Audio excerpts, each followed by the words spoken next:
जय श्री कृष्णा। सादर प्रणाम आप सभी को।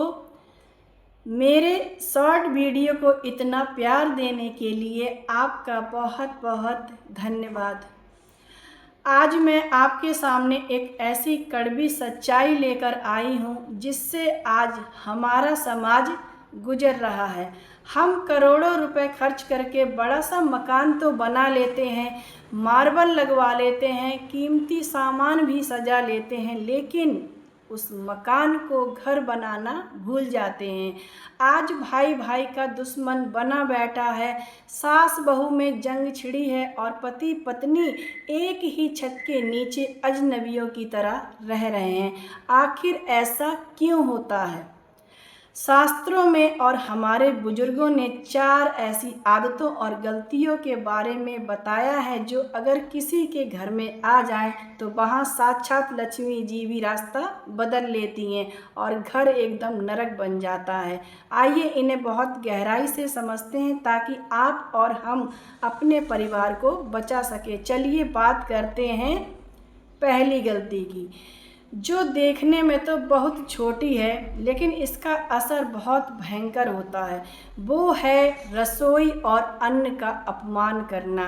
आजकल के दौर में एक फैशन सा चल गया है कि लोग टीवी या मोबाइल देखते हुए बिस्तर पर बैठकर खाते हैं। शास्त्रों के अनुसार बिस्तर सोने की जगह है, वहाँ बैठकर कभी भी अन्न ग्रहण नहीं करना चाहिए। इससे घर में राहु का प्रकोप बढ़ता है और परिवार के सदस्यों की बुद्धि भ्रष्ट होने लगती है। इसके साथ ही कई घरों में आदत होती है, रात के जूठे बर्तन सिंक में वैसे ही छोड़ देती हैं कि सुबह धो लेंगे। मेरी प्यारी बहनों, रात को जूठे बर्तन छोड़ने से घर में नकारात्मक ऊर्जा, नेगेटिव एनर्जी आती है और भाई बहनों या पति पत्नी में बिना बात के झगड़े शुरू हो जाते हैं। अगर घर को स्वर्ग बनाना है तो रसोई को साफ रखिए और बिस्तर पर खाना बंद कीजिए। अब आते हैं दूसरी सबसे बड़ी गलती पर, जिसने आज 90% परिवारों को तोड़ कर रख दिया है। वो है रिश्तों में अहंकार, ईगो लेकर आना। आज घर का हर सदस्य कहता है कि मैं ही क्यों झुकूं। पति सोचता है मैं कमा कर लाता हूं तो मैं बड़ा हूं। पत्नी सोचती है मैं दिन भर खटती हूं तो मैं सही हूं। बहू सोचती है कि मैं तो नए जमाने की हूं तो सास गलत है। याद रखिए, जहाँ मैं आ जाता है वहाँ से अपनों का प्यार विदा ले लेता है। यहाँ मैं आपको एक छोटी सी बात समझाना चाहती हूँ। सुई का काम होता है कपड़े को जोड़ना और कैंची का काम होता है काटना। हमें अपने परिवार में सुई बनना है, कैंची नहीं। अगर किसी एक से गलती हो भी गई या किसी ने गुस्से में कुछ बोल भी दिया तो दूसरा शांत हो जाए। झुकने से कोई छोटा नहीं होता, बल्कि जो रिश्ते के लिए झुक जाता है ईश्वर की नज़रों में उसका स्थान सबसे ऊंचा होता है। तीसरी गलती जो हमारे भविष्य को बर्बाद कर रही है, बच्चों के सामने बड़ों का अनादर करना और घर में राजनीति करना।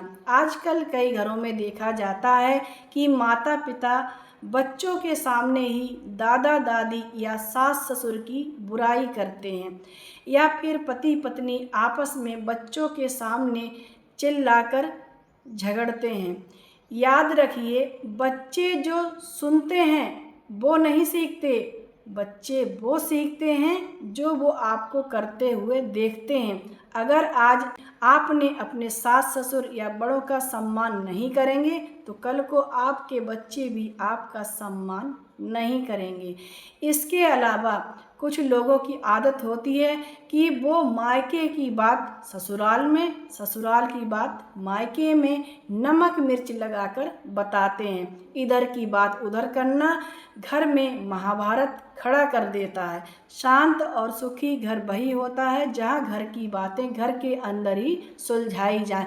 अब बात करते हैं चौथी और आखिरी गलती की, जो सीधे हमारे शास्त्रों से जुड़ी है। वह है शाम के समय घर का माहौल खराब करना या उस समय सोना।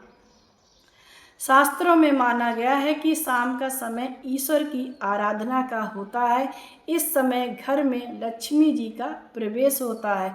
जिस घर में शाम के समय चीखना चिल्लाना होता है, रोना धोना होता है या लोग सो रहे होते हैं, वहाँ दरिद्रता का वास होता है।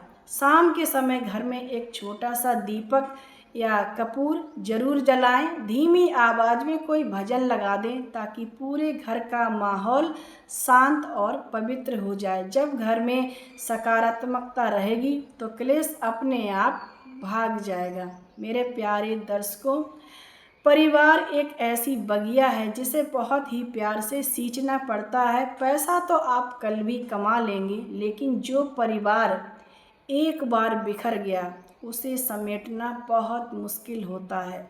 अपनी इन 4 गलतियों को आज ही सुधारिए और देखिए कैसे आपका घर खुशियों से चहक उठता है। अगर आपको मेरी ये बातें सही लगी हों तो वीडियो को अपने पूरे परिवार और दोस्तों के साथ व्हाट्सएप और फेसबुक पर शेयर जरूर कीजिएगा ताकि किसी का घर टूटने से बच सके। कमेंट बॉक्स में जय श्री कृष्णा या राधे राधे लिखकर भगवान से अपने परिवार की सुख शांति की प्रार्थना करें। अगर न्यू हैं तो हमारे चैनल को सब्सक्राइब करना ना भूलें। जल्दी ही मिलूंगी एक और सुंदर विचार के साथ। तब तक के लिए सादर प्रणाम। खुश रहिए, मुस्कुराते रहिए। राधे राधे।